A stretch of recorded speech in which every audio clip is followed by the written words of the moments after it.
Good evening, ladies and gentlemen. Welcome to the 27th Annual Lewis Hine Awards. I'm pleased, very pleased, to introduce the 2013 Lewis Hine Award recipients.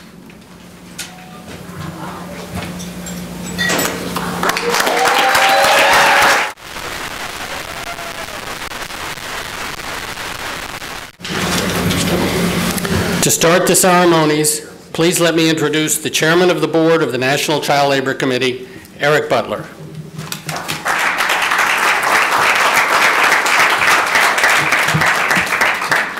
Thanks, Jeff. Welcome all.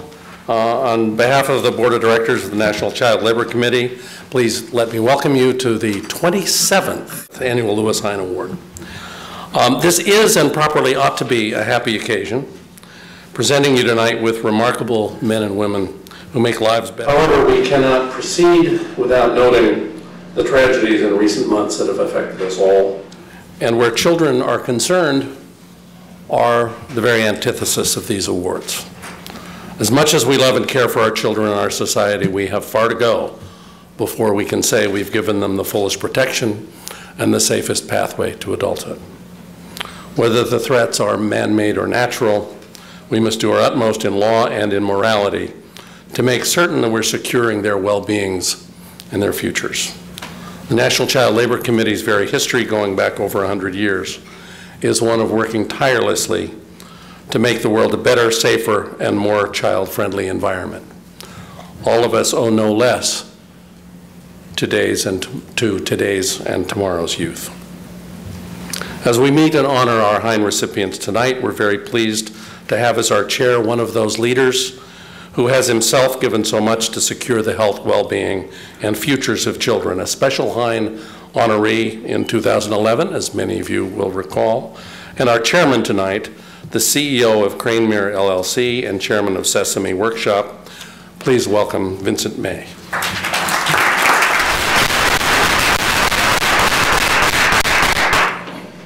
Good evening, everyone. Thank you, Eric. Thank you, Jeff. It's very special for me to be here tonight because the awards and the people getting honored here, of all the things I'm involved in, I don't think there's anything more moving and more important and that says more about, what's great about America. We're going to split the responsibilities here. I'm going to be giving some of the awards. Eric is going to be giving some, and Jeff is. We're going to start the evening with giving 5 awards to honorees. Then we'll give special awards to 3 special recipients, and then we'll conclude with some additional awardees. So they're all up here on the stage, every one of them a very, very special person. And you'll be hearing more about them as the evening progresses.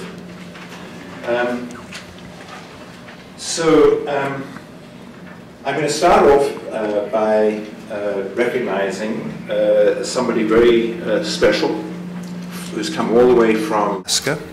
And one of the beautiful things about this whole organization is it truly is nationwide. The Fairbanks, Alaska Youth Facility is not a very big one. It holds less than 40 residents, and it's seldom full. But it is the 2nd largest juvenile correction and treatment facility in Alaska, handling youthful offenders from across the state's Arctic and subarctic expanse. Some are in short-term detention, awaiting court. Others are in long-term treatment, learning a trade while they study for their GED. But short or long-term, since they have no family nearby, or in some cases no family at all, they get few visitors, except for Pat Myers. The nominee of Tim Oney, Juvenile Justice Unit Supervisor at Fairbanks. Pat is a long-time Fairbanks resident with grown children of her own. She has volunteered weekly at the facility for over a decade. She comes during visiting hours looking to see which kids haven't actually had any recent visitors, and then spends an hour or so with them, 2 kids at a time. Now imagine what it means to these kids who are having no visitors. Just think about somebody like Pat coming there and talking to them. She'll bring candy or soda, pop to share, but mostly Pat just listens. My thing is to be present, to be visible, she says. I have no agenda. I just listen to what they have to say. It's really amazing what these kids know and what they have going on in their lives. Facility officials are deeply grateful for Pat's quiet yet positive influence on relations over time and say that she's the only such volunteer they have ever had. That just isn't it? She's the only such volunteer they have ever had. She says she nags kids to study, but not about anything else. She's unique, not only in her non-judgmental attitude, but in her willingness to volunteer in a locked unit. I just like doing it, Pat says. Kids are interesting to me. People don't listen to them, but they've got a lot to say. And the long term is they know that somebody somewhere cares. For giving care where care is desperately needed, for going where others often fear to tread, for day after day, week after week, giving kids hope and smiles where none have been before, we are very pleased this evening to present a 2013 Lewis Hine Award for volunteer service to children and youth to Pat Myers.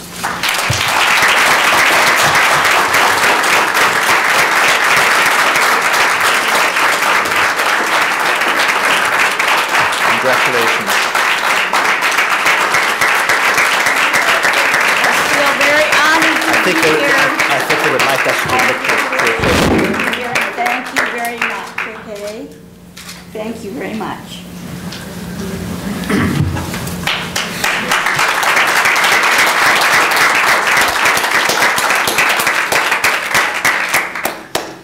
Congratulations, Pat. Very well deserved and very, very inspirational. Now, we're going to move to Colorado, one of my favorite states in America where I have a home. Traveling across the state to create partnerships and policies and conversations, Anne Marie has transformed the state's approach to reflect a new model. This model holds that the most effective way to persuade young people to avoid health risks, such as unprotected sex or drinking and driving, is to seek their input, help them build strengths and skills, and support them in healthy relationships. The model is popular nationwide, but it took Anne Marie to bring it to Colorado. Earlier, she had been a case manager for young women in rural Arkansas and for kids in tough New York City neighborhoods. She loved her work, yet decided to get an MS in program development and administration.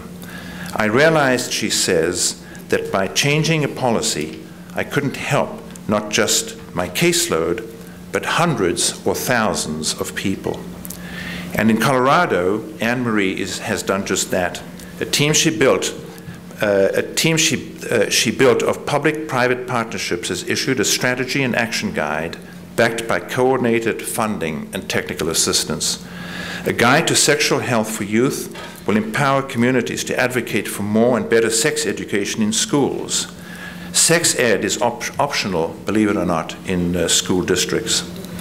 A program has been created in a Latino neighborhood at Denver where teen pregnancy is an issue to teach parents how to talk with kids about sexual health and relationships. And in every case, Anne Marie put her views into practical effect. Not only did she give her youth advisory board responsibility for key sections of reports, but she successfully lobbied to hire youth as staff. And you know, I've learned this myself, that getting youth involved in oversight and giving you ideas is an extremely smart and effective idea. A former board member of the Youth Advisory Board, who has since begun her own career in public health, says it was Anne Marie who helped her realize how much her voice matters. When told this, Anne Marie laughs, as she often does, and says she's just doing what she loves to do. To see young people succeed, she says, I get the biggest kick out of that. I think I'm just wired that way.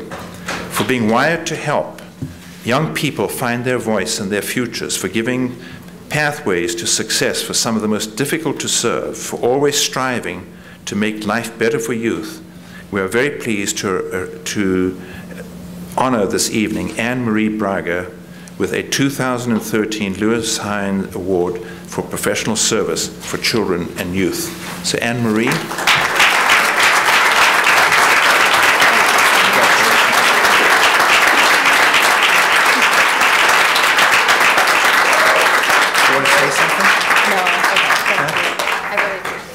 Anne-Marie says thank you.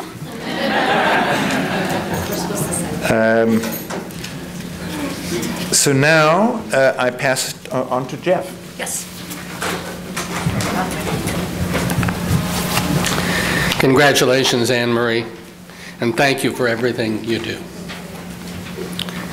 Now let's move from the Rocky Mountains to the Bluegrass State and meet a woman who has given her considerable talents and skills to the children of United States military personnel.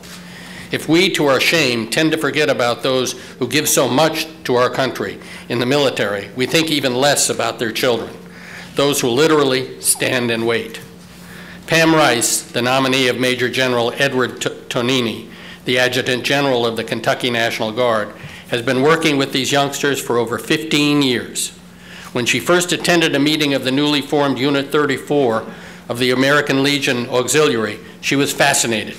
I just sat in awe, she says, but she volunteered to jump right in. Even with her job at a button and zipper company, she made the time, and within 6 months, she was president of the unit, leading Memorial Day services for veterans and Halloween parties and Easter egg hunts for children. With the help of a gambling license, they began to raise money. Last year alone, they were able to donate over $60,000 to local and national programs for veterans, families, and children. Under Pam's leadership, the auxiliary has funded college scholarships, football uniforms, lighting for ball fields, toys for sick children, and more. It also sponsors community service projects by middle and high school students and card parties where elementary school students can write holiday cards to send to deployed military personnel overseas.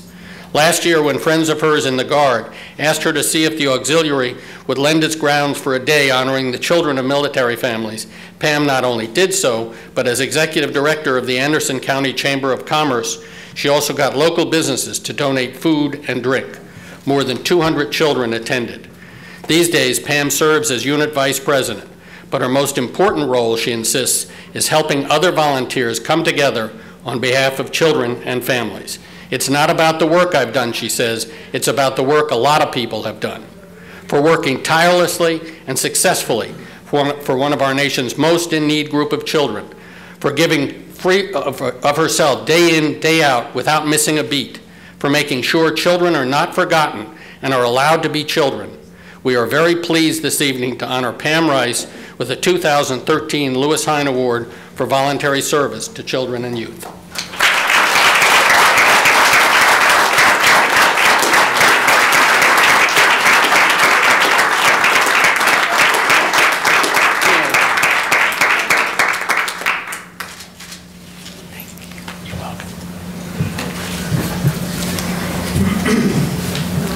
Congratulations, Pam, and thank you for all that you do. Now we're moving to the Mid-Atlantic states and meeting the remarkable nominee of Sam Abed, the Secretary of the Maryland Department of Juvenile Services. In the mid-2000s, gang and drug-related homicide had become a devastating epidemic in Baltimore. The city's child homicide rate was more than 8 times the national average, with a median age for victims of only 16. The governor's office and the Secretary for the state's Department of Juvenile Services came up with what they hoped would be the answer, a special violence preventative initiative targeted at juveniles whose records showed they were at high risk of perpetuating the cycle of violence. But for the initiative to succeed, someone special would be needed to lead. Luckily, there was a perfect candidate, Dwayne Johnson, a highly regarded juvenile case manager in the department's metro region just outside of Washington, D.C.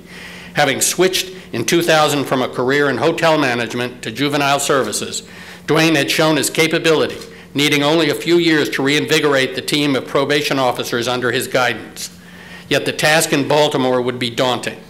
The Violence Preventative Initiative would start with 250 youth whose records indicated involvement in drugs and gang violence, whose many had themselves been wounded in shootings and would likely attempt retaliatory shootings if not persuaded otherwise.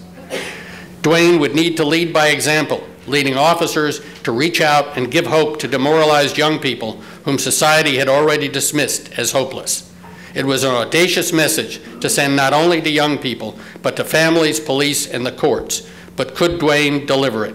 The answer was a yes, a resounding yes. Since 2008, when Dwayne began his role, juvenile homicides have dropped by almost 50%, and the rate of non-fatal shootings by more than 70%. And the program has been expanded to other areas of Maryland with similar success.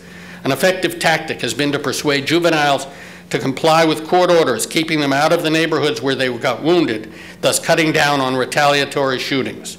Probation officers can employ tools such as GPS, ankle bracelets, and enforced relocation, but the most effective tool of all, Dwayne Johnson says, is frequent and caring conversation. Thanks to Dwayne's team of officers, young lives are saved and often changed. He points to the graduation ceremony he holds each year for those youth who not only have stayed safe, but earned GEDs. I make a huge deal out of it. I invite the secretary, I invite the dignitaries from courts, and they come downstairs and we give the kids awards. And you wouldn't be surprised to see the eyes of these kids light up. For lighting up the eyes of young people at risk and the communities they live in, for giving a future to those whose futures were in doubt, for putting himself every day in harm's way for the well-being of children, youth, families, and neighborhoods. We are very pleased this evening to present a 2013 Lewis Hine Award for professional service to children and youth to Dwayne Johnson.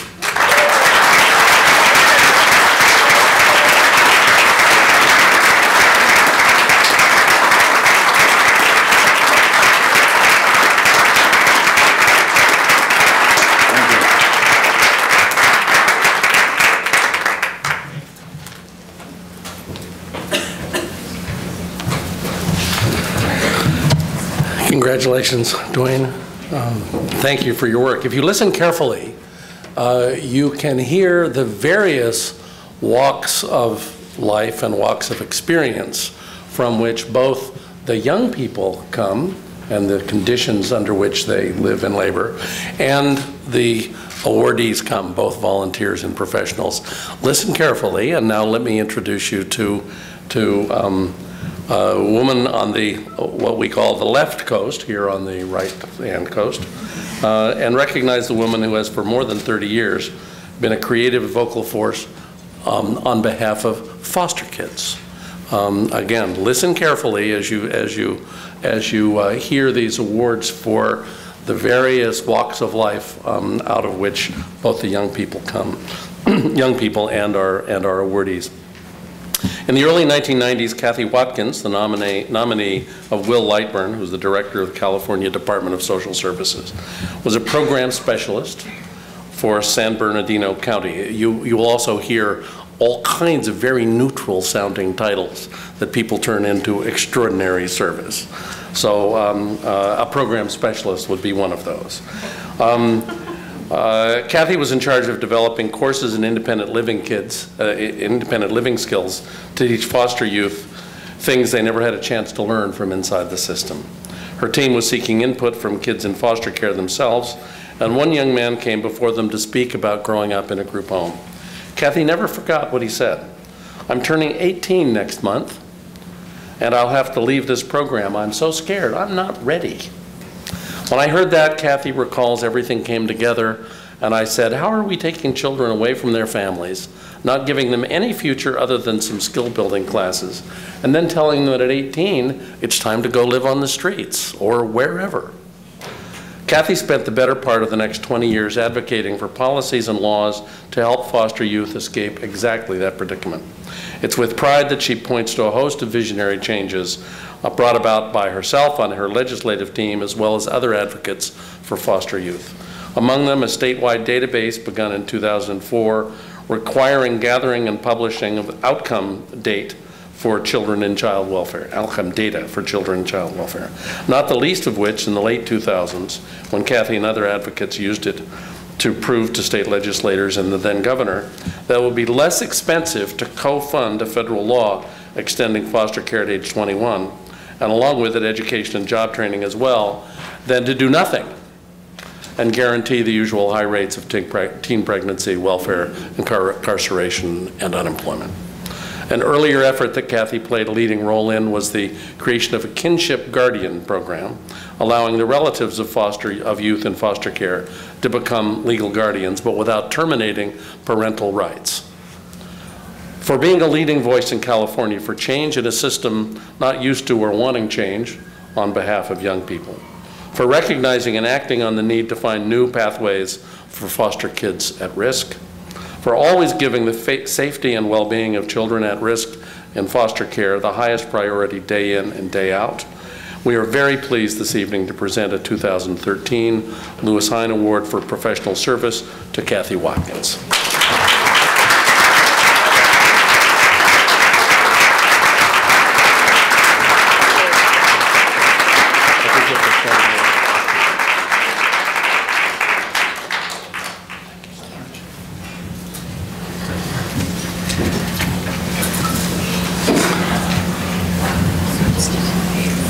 Thus far, we've met 5 remarkable men and women who've gone the extra mile for kids. Let's step away from this process for a moment and meet some of tonight's special recipients, other special recipients. Then we'll return to our remaining 5 honorees.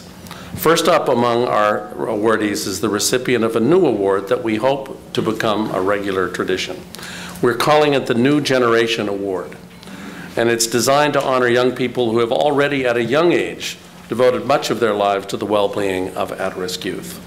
Over the years, we've honored just a handful of such individuals, but our board felt the need now to give separate recognition to these men and women, not only because they deserve the honor, but because we hope it will encourage others to follow suit.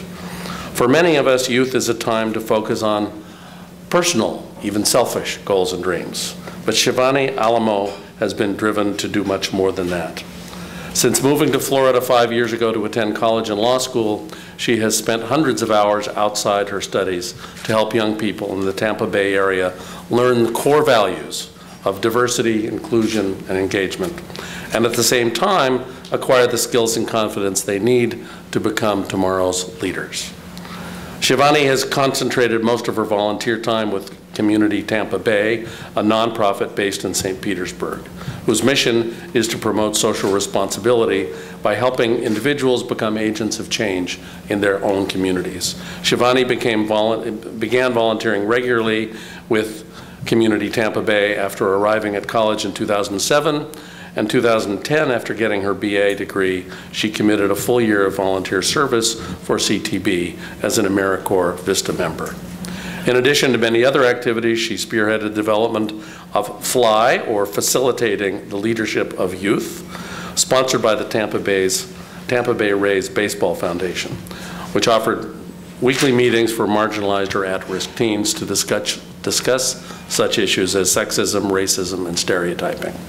Now a second-year law student at Stetson University College of Law, Shivani spends most of her time poring over case law and legal texts. Yet somehow, she continues to make room in her schedule for the young people of Tampa Bay area by attending weekly FLY meetings. She volunteers as a guardian ad litem and provides in-school mentoring with big brothers, big sisters. This is while going to law school. Since 2007, Shivani has helped nurture over 1,000 young leaders. She intends to continue in the years ahead through a career in education, law, and reform. Give young people the tools they need to have faith in themselves, she believes, and we will give rise to many new generations of insightful, inclusive leaders. It should be very clear tonight why we are pleased to present the inaugural New Generation Lewis Hine Award to Shivani Alamo.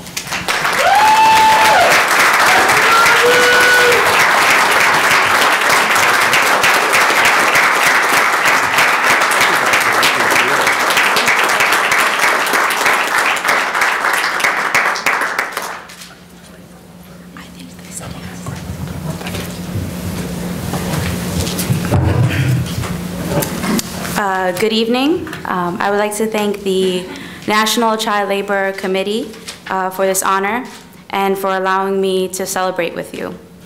I would like to thank my family for their moral and financial support for my volunteer habit. I wouldn't be the person I am today without my family. I would like to thank Jessica Esteves, a longtime friend and mentor, and Community Tampa Bay for this nomination. My passion for working with youth began in Panama in 2008. It was there that I recognized the resilience that children have and their capacity to embrace change. I worked with an organization that nourished children who were suffering from malnutrition. The organization was filled to capacity with children who needed everything from food to diaper changes, to love and affection, but not enough people to give it to them. Amidst all this unrest was a little girl, no more than 4 to 5 years old, named Adelaida. Every time I saw Adelaida, she had a smile on her face. No matter how many babies she had to take care of, and despite not having kids her own age to play with, she always had a smile on her face. I asked one of the women, and they told me that Adelaida was once one of those malnourished babies. And she grew into this child who always had a smile on her face and who made others smile. It was the discovery of this resilience and capacity for change in youth that brought me to Community Tampa Bay. Community Tampa Bay's Anytown program mission is to empower diverse groups of young people to create more inclusive and just schools and communities where all individuals are treated with respect and understanding. Working with Community Tampa Bay gave me a vision of how both our community can look and feel. Anytown is a 5-day, 4-night residential program that educates youth about the vital importance of diversity through experiential learning, positive cross-cultural interactions, and youth-adult partnerships. My first time volunteering with Anytown as a counselor, I mediated a conflict between 2 teenage boys. Fuad was a little person, and the other boy accused him of having a disability. In front of me, I saw them implement the tools of dialogue that Anytown taught them to effectively solve their misunderstanding. And later on that week, they became friends. Fuad explained that to the other boy that being a little person is not a disability, it's just a different ability. I just do things differently than an average-sized person. It is the immediate change that these youth make in 4 to 5 days that never ceases to amaze me, and makes me believe that one day we will see a community where everyone is valued, youth and adult, regardless of their ability, their race, their sex, their religion, their sexual orientation, or their socioeconomic status. And to those who think this is impossible, and others who doubt, I invite you to attend the youth summits that are led by members of Facilitating the Leadership of Youth, a follow-up program to Anytown of youth ages 14 to 18. These are youth who are leading community-wide dialogues with fellow youth around difficult topics, and they're talking about things like race discrimination and sexism in our media.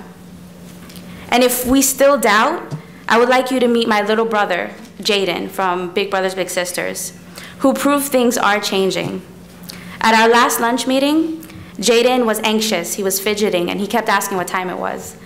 And I asked him why. And he said, I have a one-on-one basketball game with this girl for my class after this.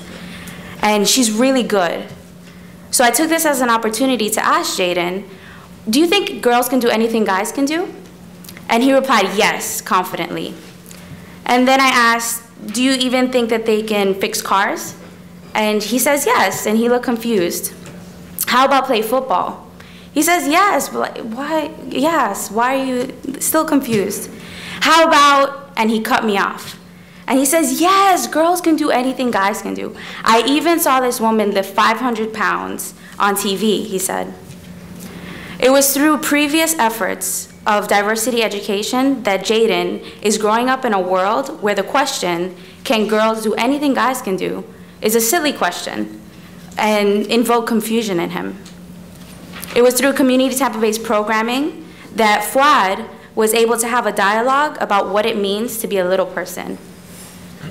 Community Tampa-based programming reinforces my belief in how much impact diversity education can have on social change. And it's programs like Anytown that cultivate agents of change who will go out and do this work. I would like to recognize and thank each and every youth I have worked with. To those youth and adults who are fellow agents of change of this new generation. And to everyone in this room and who is receiving this award for doing the great work that they're doing with youth. I'm humbled to be recognized among these people. I leave you with a quote by Robert Kennedy. Few will have the greatness to bend history itself, but each of us can work to change a small portion of events. And in the total of all those acts will be written this history of this generation. Thank you.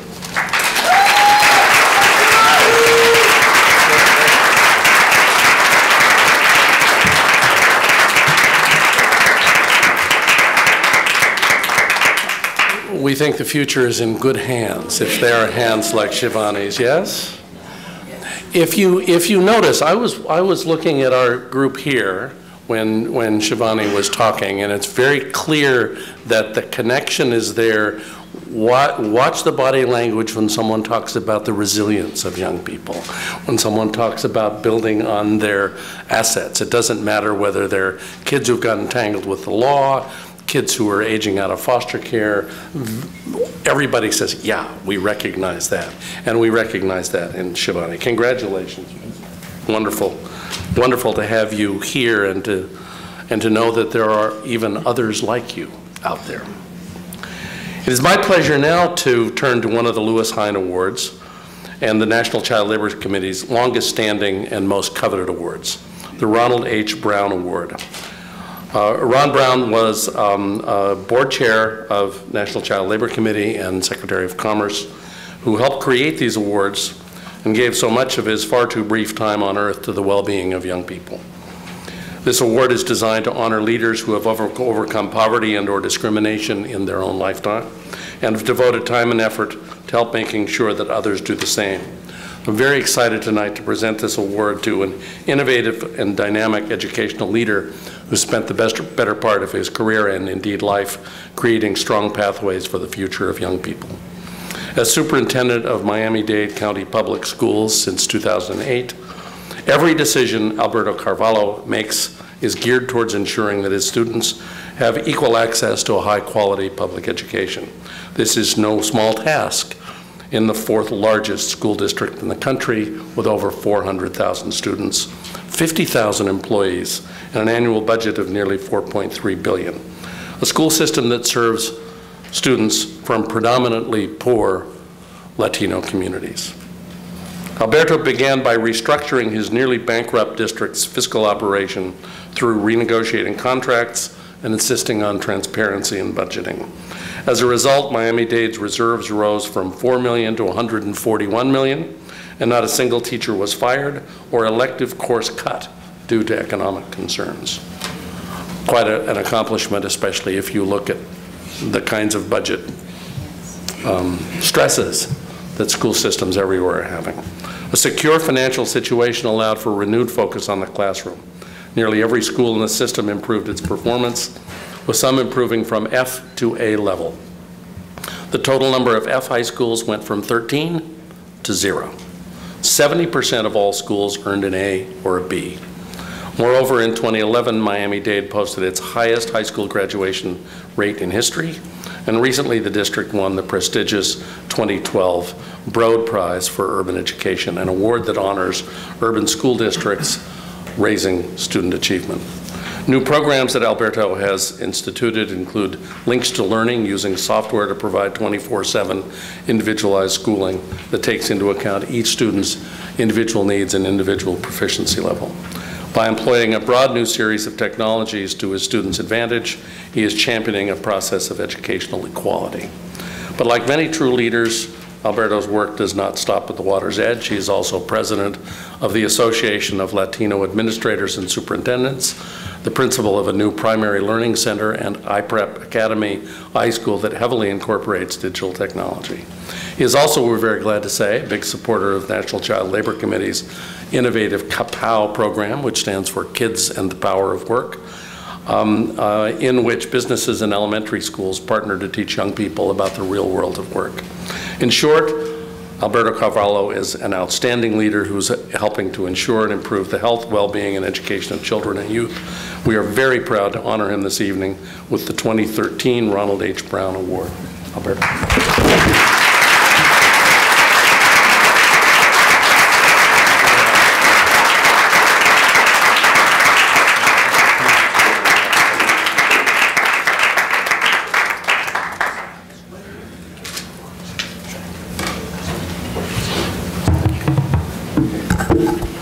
Thank you very much. He spoke so much about what we've done in Miami that I believe a few words should be left to talk about the reason as to why I am deserving of this award. Let me begin by congratulating the fellow honorees on this very distinguished evening and thank the driving force, the political leader, and a powerful element in my life, the person who advanced my name as superintendent of Miami-Dade County Public Schools as the nation and Florida were entering into the worst economic recession in 64 years. The chair of our school board, Ms. Pearl Tabarez-Hantman, a leader and a friend to me, whose trail has been blazed in Miami-Dade in a very dramatic way.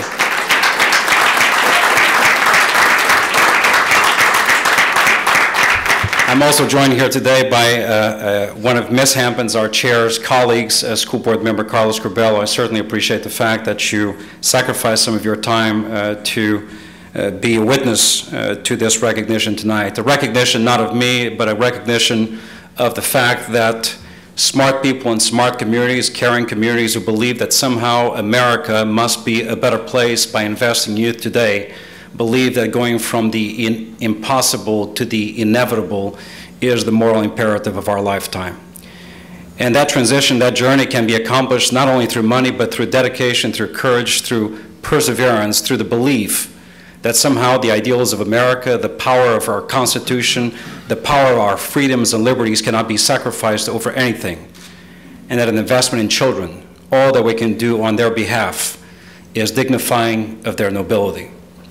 So the past 4.5 years, raising and rising a school system from the depths of despair with financial, academic, and ethical bankruptcy at hand into the highest performing district in our nation, with the highest graduation rate of any urban area in our country, with the highest College Board advanced placement rates and National Assessment of Educational Progress rates of the country, and with a community, a caring community that recognizes its evolution and rewards it with a 70% vote in the middle of the recession in support of a tax increase to benefit kids, schools, and technologies by passing a $1.2 billion bond because of the belief that somehow tough, honest work ought to be rewarded.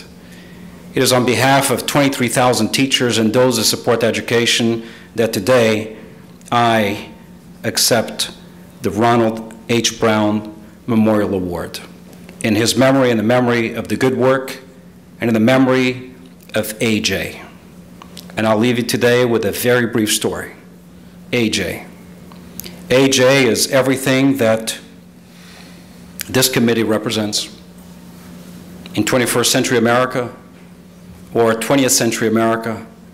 The trials, the tribulations, the challenges of youth are still here. AJ was a child who I met when, as was described, we had a number of schools in one single year go from an F, because 91% of those children were not reading or computing at grade level, to an A in one single year. What did it take? I was asked earlier, what does it take for that miracle to happen in communities, impoverished communities, diverse communities? Courage to do the impossible. The courage to appoint smart, dedicated people. The courage to appoint leaders and teachers who have the perfect balance of skill and will, the ability to reason through teaching, but also the courage and the passion to deal with all kids. Liberty City Elementary was one of those schools that went from an F to an A, from an extremely poor performing school to one of the highest performing schools in the state in one single year. When that happened, I visited the school and I brought three things. Number one, a check to reward the teachers and the students for this outstanding accomplishment. Second, I brought the cartoon character, a fuzzy guy, a furry guy I had never met before from Discovery Channel. And third, I decided to give a pizza party for kids. So I introduced the check and the kids applauded politely. Money is important in their minds, not that important. I introduced Doki, the Discovery Channel cartoon character, and they were very happy. They really applauded loudly. When I told them that their reward included a pizza party, they brought the house down. When I told them that the pizza had pepperoni, they lost it. So after they were eating the pizza, I walked up and down the halls of the cafeteria shaking their hands. And boy, they had pizza sauce in their hair, pepperoni slices by their ears. They were happy. I was shaking boys and girls, and I believe in shaking boys and girls' hands as if they were adults, looking them in the eye, expecting them to reciprocate the greeting, to address me appropriately and properly, for they need to be taught that as well. And then I came across this one boy who looked me in the eye in a shy way, held my hand, but unlike all the others, did not let go. I did not recall my own hand either. I sat down next to him, for that was a special moment. And I asked him, "Are you happy today?" And he said, "Of course I am. I'm eating pizza." And then he volunteered a remarkable thing that shamed me and humbled me. You see, AJ looked at me and said, "I am going to the beach." You see, this is the end of the year, summer's about to begin, and AJ tells me he's going to the beach. Folks, I come from an area where we know beach. We have sunny beach right now. I know it's a little cold outside. It's 80 in Miami. So my innocence, my stupid, ignorant innocence, I hear what he says, that he's going to go to the beach, and I ask him, "AJ, do you like the beach?" Folks, AJ is a 9-year-old boy who was born and grew up in Liberty City, in the shadow of a highway that takes people from Miami International Airport to South Beach, where Kim Kardashian and her tribe hang around. He sees the billboards advertising the sandy beaches of Miami, where life is just somehow better. He sees it all. I'm sure every morning he wakes up and smells the balmy air that blows across the ocean past the bay into his impoverished neighborhood of Liberty City. He tastes the salt air. And when I ask AJ, "Do you like the beach?" AJ tells me, "I don't know, I've never been." It is on AJ's behalf and countless other children across America who deserve somehow to see and experience the beach, but also to climb to the mountaintop and see a better tomorrow, that I, in a very humble way, accept this very significant award. We cannot be the generation of Americans that somehow bequeaths to the generation that will follow us a quality of life inferior to the one we benefited from ourselves today. It is with that moral imperative in mind that we have to do all that we can for them. God bless all of you.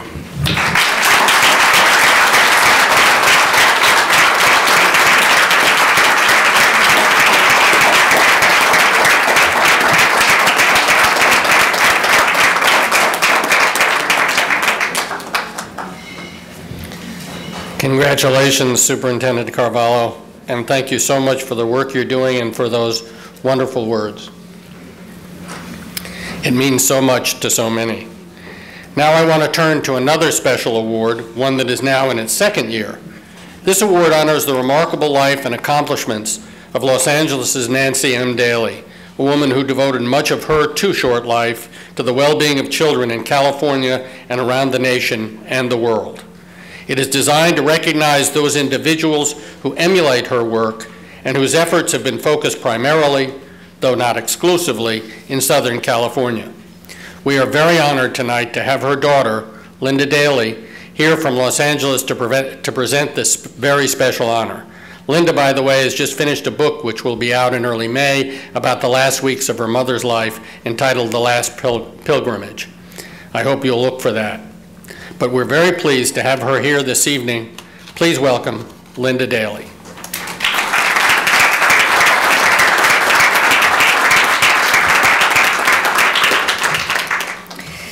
When Jeff Newman and I got together last spring to talk about this year's recipient of the Nancy Daly Advocacy Award, I had one truly deserving person in mind. Jennifer Perry embodies everything this award stands for: tireless commitment to bettering the lives of not only underserved children in Los Angeles, but of our nation. Jennifer and my mother met 20 years ago at the inception of the Children's Action Network, which would marshal the power of the entertainment industry to increase awareness about children's issues. With Jennifer at the helm, my mom knew that any agenda they shared would be met with passion and perseverance, including National Immunization Day, which was a partnership with the American Academy of Pediatrics and the CDC that created grassroots coalitions across the country to immunize more than 200,000 children. Jennifer's outstanding work on behalf of foster children is especially inspiring. She inherently knows the differences or the difficulties foster children face, whether it's bouncing from home to home as a young child or as a teen aging out of the system. Jennifer has made sure these children have all they need. It may be gently used luggage for young adults going off to college, toys for little ones for the holidays, even permanent placement in loving homes through programs created by Children's Action Network, like television special A Home for the Holidays, which features musical performances and celebrities presenting inspirational stories about adoption, or National Adoption Day, which Jennifer created, that has sealed the adoption for more than 35,000 children. Jennifer is a graceful role model who navigates the intrepid waters of bureaucracy with ease when lobbying for the population served by Children's Action Network. When she's not organizing events to raise funds and awareness for projects, she's looking to collaborate in new and creative ways to better the lives of our nation's children. She is also someone who works with no expectation of recognition. I think it's about time that she's recognized and celebrated for all the incredible work that she does. Her dedication is seemingly endless, and she continues to be a huge inspiration to me and to those in Los Angeles. So please welcome Jennifer Perry.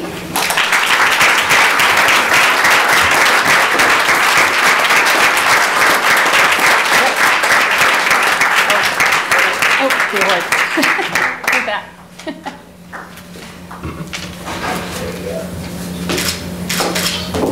Thanks. Oh, I think I'll put it down. Thanks. Thank you, Linda. Thank you to the National Child Labor Committee. And thank you to Nancy. Would that she were here. For those of you who didn't have the chance to know her, you would have been honored. This was a woman who steadfastly championed children in foster care and always did it with the most exquisite fashion sense and grace. She reminds us all in Los Angeles, and I think those who knew her daily, of what a true advocate is. One who stays true to her purpose, never puts herself first, but always has profoundly close to her heart the children that she cares about deeply.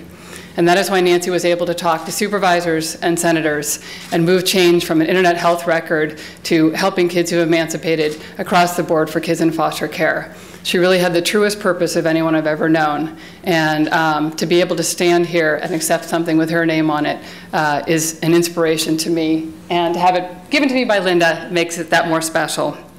And it's also serendipitous that this is a Louis Hine Award. I'm very familiar with the photographers of the Photo League, who Louis Hine helped inspire. In fact, they're an inspiration to me as well, because I think they evoke what advocacy is all about. Dorothy Lang talked about the best use of the camera is an instrument to make you see the things you wouldn't otherwise see. And I think that's what a real advocate does. They go out there and they make you see the people. You look at a child and then you understand the depth and the need and what that child needs to regain that resilience that the other speakers have talked about. And a congratulations to all of you, and thank you for understanding the strengths and resilience of children, for seeing beyond the picture into who the kids are and what their lives are all about. One of the children that we filmed for the series of films we did of children in foster care, he was 10, is 10, and his name is Brandon. And we said, what does it feel like to be in foster care? And he said, it feels like being broken into 1,000 pieces. When you can film a kid like that and tell that story, that's how you connect people. The enforcer said, connect, only connect.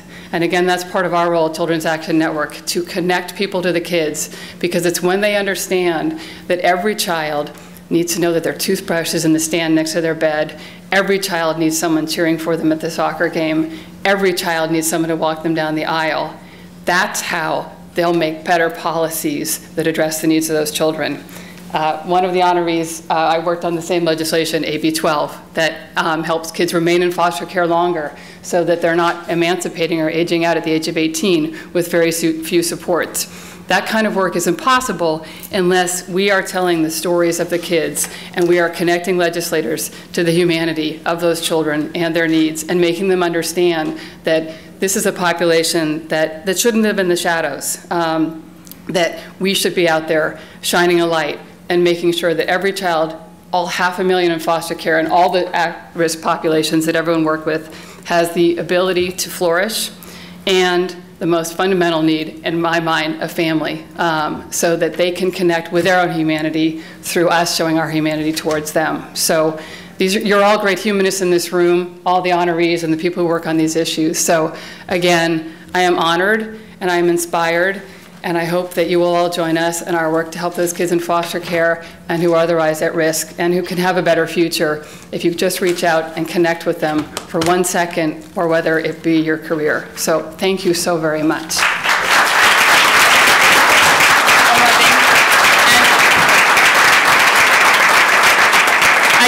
I do want to acknowledge my beautiful daughter, Casey, who is here, who is an example of all that I just talked about. And I'm honored to be her mother, and very honored that she's here tonight. So thanks.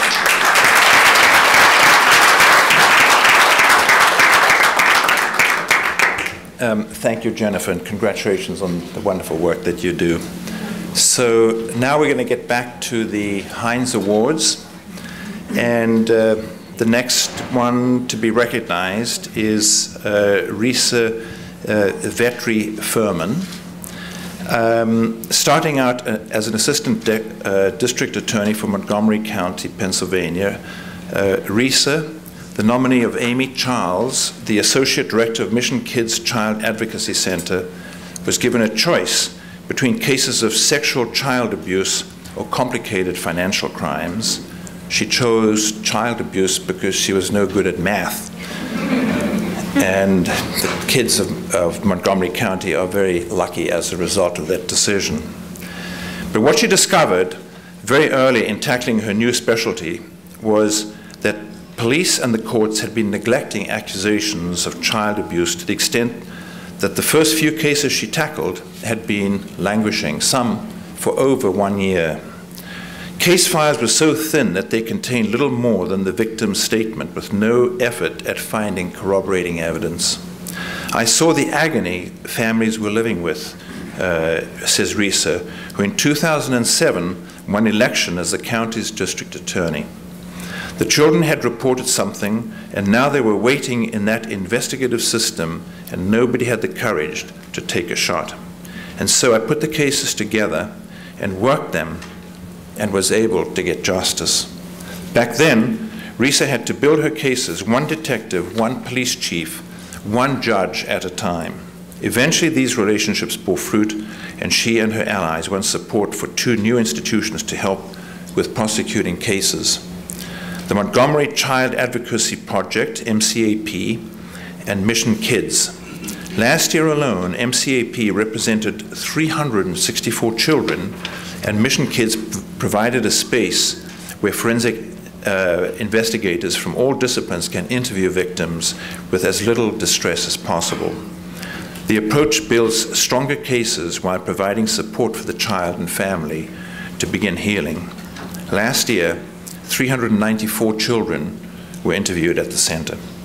As proud as Risa is of these efforts, she notes that the nation has yet to acknowledge the true scope of child sexual abuse, with 1 out of 4 girls and 1 out of 6 boys likely to be abused by age 18. 1 out of 4 boys and 1 out of 6, 1 out of 4 girls and 1 out of 6 boys. My goal, she says, is to see the numbers reduced, and the only way is for all of us to step up and get involved. For getting involved virtually from day one on behalf of children, for making sure that the safety and well-being of children are one of her department's top priorities, for constantly going the extra mile to prevent child abuse, protect the child, and create a pathway for healthy family development. We are very pleased this evening to honor Risa Vetri Furman with the 2013 Lewis Hine Award for Professional Service to Children and Youth.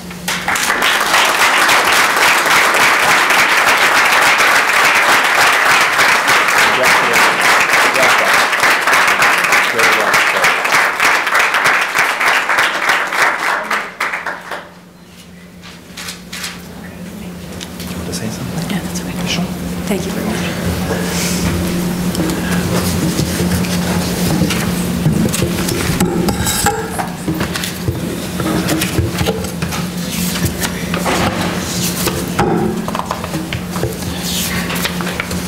Sorry, I've lost my place here.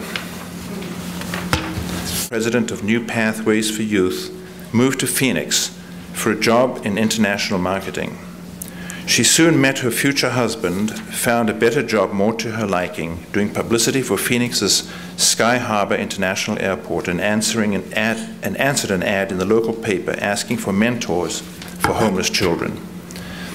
I didn't know anybody or have friends in town yet other than this new boyfriend who later became my husband, Deborah says, and I just thought, wow, that looks like an interesting way to get involved in the community and to do something nice. That was more than 15 years ago, and today Deborah, the Deputy Aviation Director of the airport, has mentored not just 1, but 3 homeless children through the nonprofit agency whose ad she responded 2 years before. One is a boy from Mexico named Sergio, whom Deborah and her husband mentor together. Another is Marlee, who has been with Deborah from the start and has responded with such enthusiasm that despite the difficulties of living in homeless shelters and low-income housing, is now in her 2nd year at Arizona State University. A Native American from the White Mountain Apache tribe, Marlee is the first person in her family to ever attend college. She credits Deborah as the key to her success, but Deborah demurs. She says Marlee would have succeeded anyway. I got really lucky, Deborah says, to have someone respond so well to my encouragement. We think Deborah doth protest too much, as Shakespeare would have said. But Deborah doesn't stop her volunteer work with mentoring, as time-consuming as that is. She is also now a board member of New Pathways, helping with fundraising and ideas. She MCs an annual dinner and auction, which last year raised over $60,000. And she has persuaded at least 20 friends and colleagues to volunteer as mentors, partly through dogged persistence, partly by introducing them to Marlee and Sergio. With so many years of experience behind her, Deborah knows how rough mentoring can be sometimes. You walk into a household where both parents are drunk, you know there's abuse, you know there's hunger, she says, and yet she also says it's well worth it. To have a direct impact, to make a difference in the lives of not only kids and their families, but in a whole community, that means a lot. For making a difference in the lives of children truly in need, for making a difference in families in trouble, for making a difference in a whole community and doing it with grace and humility, we are very pleased tonight to present a 2013 Lewis Hine Award for Volunteer Service for Children and Youth to Deborah Ostreicher.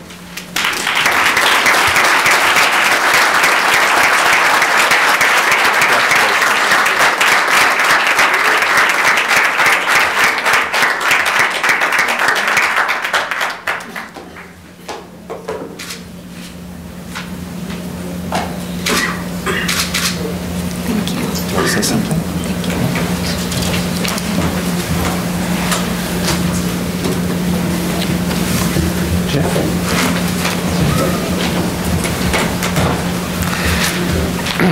Congratulations, Deborah, and thank you for your commitment and your work.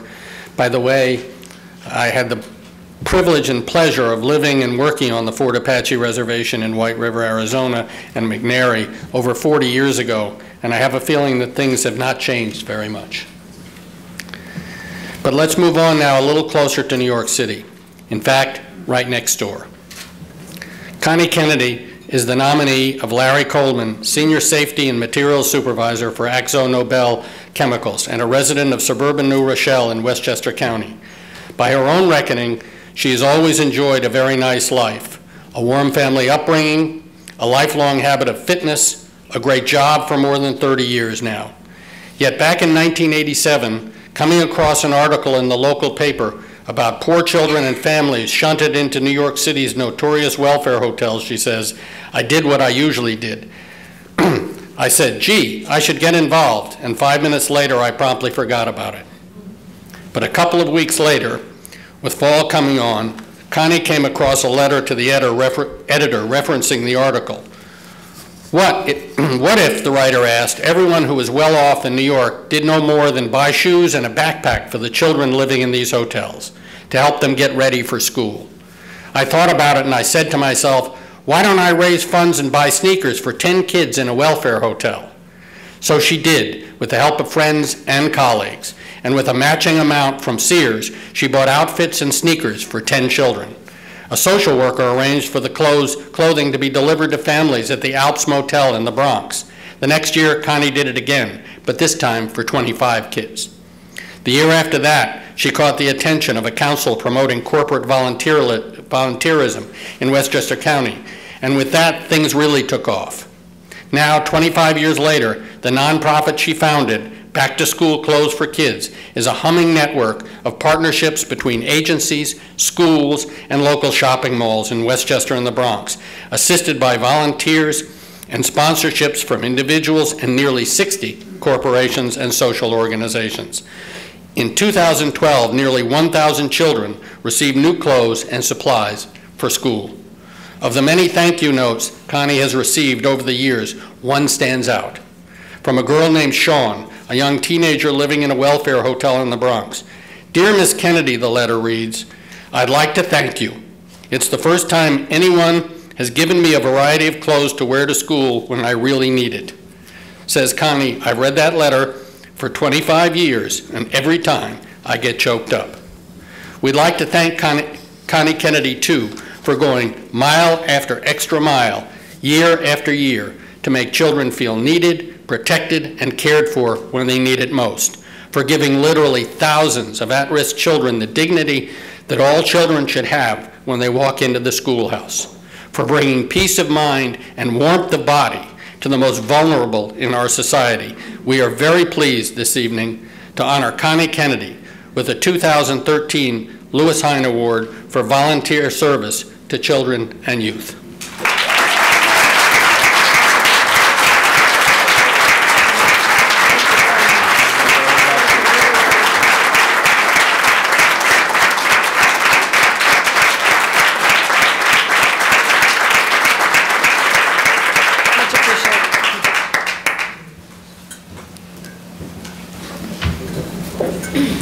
Congratulations, Connie, and thank you so very much for everything you do for children. Now let's move a few miles up the road into Canton, Connecticut. There we'll find Stan Krasnowski, the nominee of Richard J. Barlow, first selectman of Canton. In Canton, Stan is kids baseball, and kids baseball is Stan. In baseball lingo, players who fill multiple spots on a team are utility players, and a good one is both humble and as valuable as gold. That's what Stan was, and as he puts it, my philosophy was, the first thing is get on the team, then get on the field. And wherever they need you, that's what you do. Stan has since raised a family and retired from a career in industrial pipe supply, but he still lives in Canton, and he still has the eagerness and versatility of a utility player. For nearly 35 years now, he's been filling in wherever needed to improve town youth activities. Stan has contributed in countless ways, from helping to organize a new teen center to making sure Canton's ball fields are in perfect shape so kids can get the most pleasure out of them. For Little League alone, Stan has been coach, manager, player, agent, vice president, treasurer, president, and chairman. He arranges annual fundraisers, gets local businesses to buy ads on the billboards he has ringed around the fields, and organizes volunteers periodically to renovate the fields. Each year he makes sure coaches, players, and parents focus not on winning, but on sportsmanship, teamwork, and sheer enjoyment. And Stan has been just as active for the Town Youth Bureau, not only as treasurer and a member of a committee on substance abuse, but as an organizer of volunteer projects of all sorts. But Stan doesn't consider anything he does as very special. It's all part of my daily life. There are so many things that can be done if you just get up and do them. For always getting up and doing things for kids, for making certain that life in his community gives real focus to children and children's needs, for being virtually the definition of going the extra mile for young people. We are very pleased this evening to present Stan Krasnowski with a 2013 Lewis Hine Award for voluntary service to children and youth.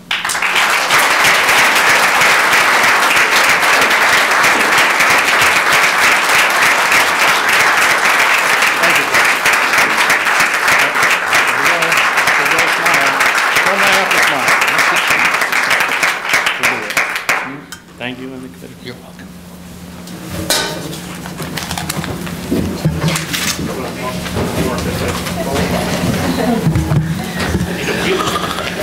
In addition to the spectacular accomplishments and commitments that we're witnessing in these people who are being honored and who are honoring us with their presence today, I detect a pattern.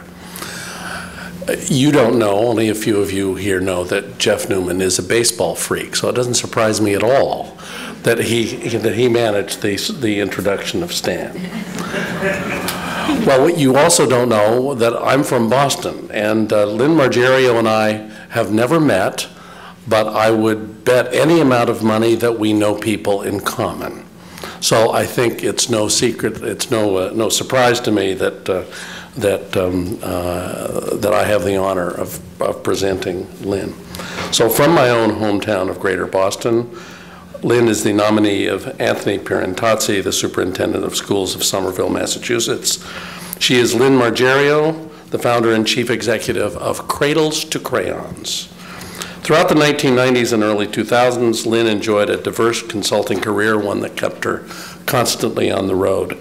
Whether developing strategies for product launches for Fortune 500 companies or analyzing health and economic policy during her years in the Clinton White House, she was seldom at home.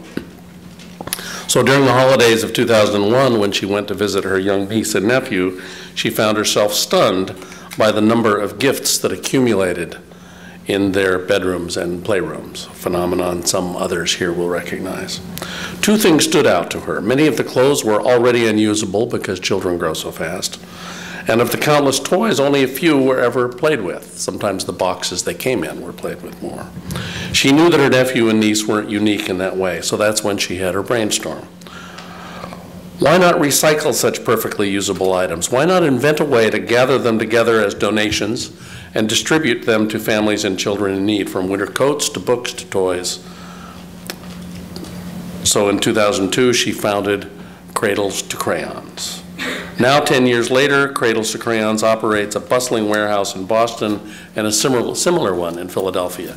Each day, teams of volunteers from businesses in the community sort donated items and repackage them for distribution to homeless shelters, early intervention programs, community health centers, mentoring programs, hospitals, public schools in low-income neighborhoods. In 2012 alone, the organization mobilized more than 38,000 volunteers and 1,450 collection drives, helping to distribute almost 100,000 packages to needy children. Not only is the model a powerful way to tap into volunteerism, Lynn says, but it's been refined to make it more versatile. A special drive in a parking lot in 2005 delivered 5 tractor trailers worth of items to children in Louisiana displaced by Hurricane Katrina. For using her creativity and commitment to help children in need, for reaching out to hundreds of people to facilitate volunteerism at its best in the service of kids, for dedicating herself and her talents to the needs of her community's young people. We are very pleased to honor Lynn Margerio with the 2013 Lewis Hine Award for professional service to children and youth.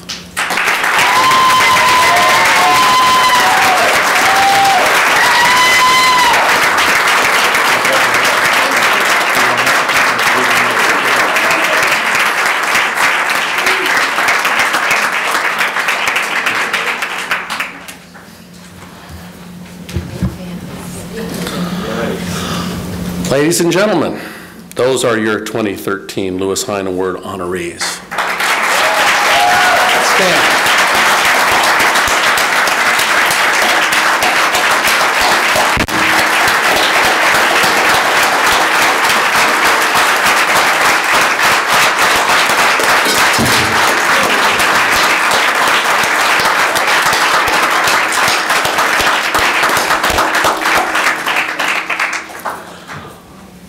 Jeff will also add this. I want to give a special thanks to Vincent May and Cranemere. Vincent's leadership has meant a great deal to us, and he made certain to give of himself during the very busiest times for him and his work. On behalf of myself and the National Child Labor Committee Board of Directors, thank you, Vincent. I hope you'll be with us again very soon. Thank you.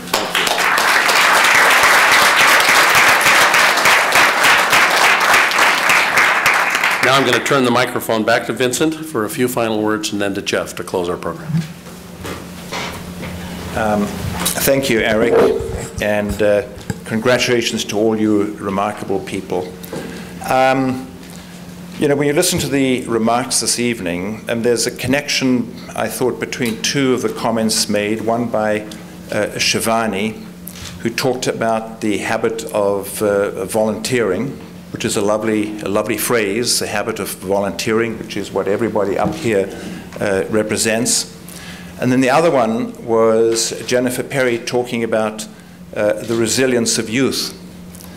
And if you really connect those two, you really see what this is all about. It's about people giving of themselves, and we all know that we all wish we had more people like the heroes up here tonight who are giving of themselves, volunteering, who have the habit of volunteering.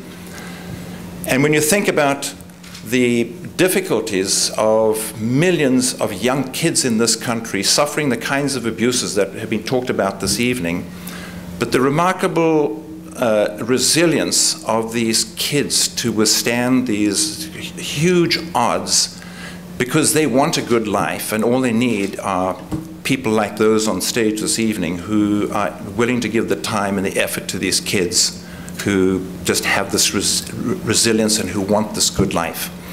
And so to me, this evening is always one of my favorite evenings of the year, honoring people who are really giving of themselves in probably the most central way that, that we can, because you're giving hope to people who just need a caring adult to show them the way. So it's a privilege to be here. It's a privilege to be on the stage with all you wonderful people. Thank you very, very much. Congratulations.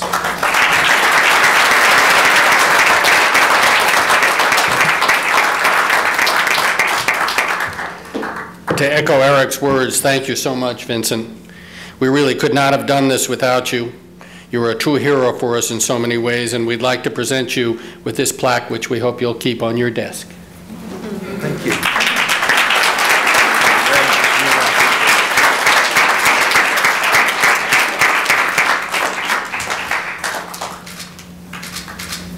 Thank you.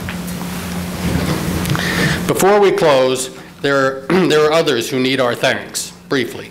First are the businesses and corporations who support the awards, many of which are listed in your program. They are the lifebloods of this program and to a considerable degree of the work of the National Child Labor Committee. These awards would not be as special as they are were it not for our amazing judging panel, many of whom are with us here this evening. You can see them listed in the book, but judges, those of you who are here, would you please stand so that we can all see you and praise or blame you?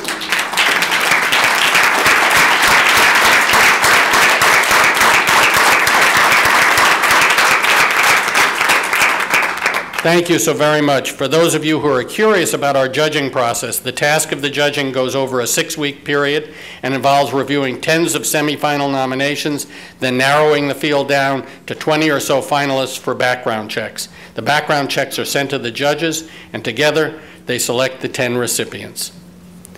I also want to thank the National Child Labor Committee Board of Directors under the leadership of Eric Butler. A number of you are here this evening, slightly diminished in number tonight by cold and flu, but would those of you who are here please stand? Thank you all so much.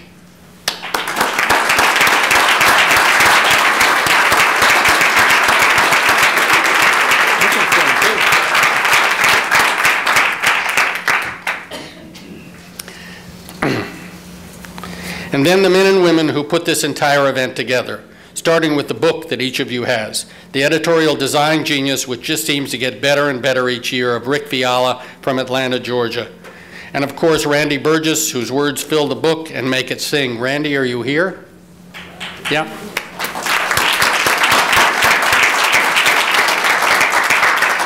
Thank you, Randy.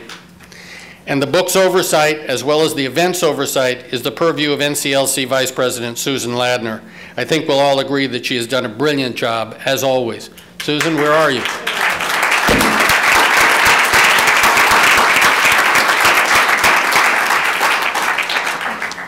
Then there's the consulting staff of the NCLC, who year after year do a remarkable job under difficult time constraints and limitations.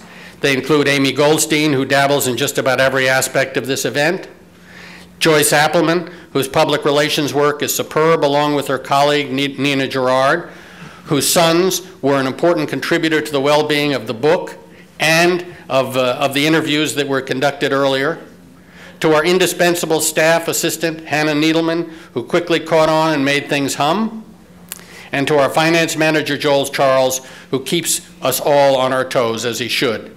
To the staff of the Westin Grand Central Hotel, thank you for an excellent job. And lastly, to all of you for being here tonight and for supporting the remarkable work you've heard about. We cannot thank you enough. We applaud you, and we hope to see you back here next year.